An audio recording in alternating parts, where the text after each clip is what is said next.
Hola, soc Clàudia, soc dramaturga i soc veïna de Benimaclet.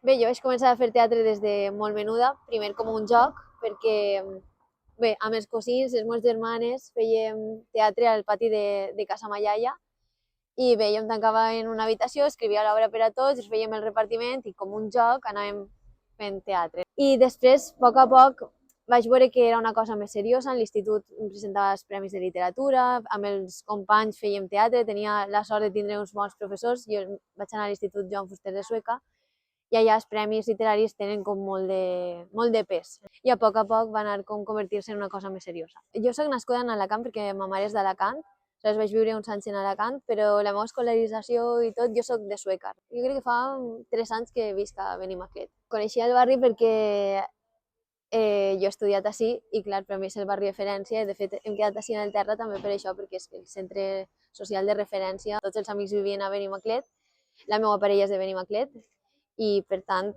clar, havia de viure en Benimaclet, no? He portat avui les 3 últimes publicacions. La història va del que va passar al càmping dels Alfacs l'any 78, quan un camió ple de propilè va explotar a la vora del càmping i va causar la mort de més de 200 persones.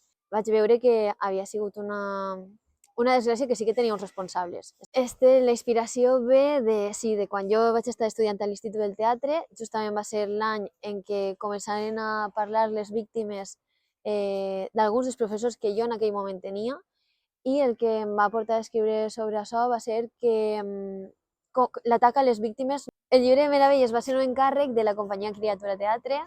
Era un encàrrec que deixava molta llibertat creativa, que fera el que volguera sobre Estellés. Per tant, és una reescriptura del llibre de Meravelles en versió de teatre o una adaptació teatral del poemari, no? Per què llegir teatre? La meva pregunta seria, i per què no?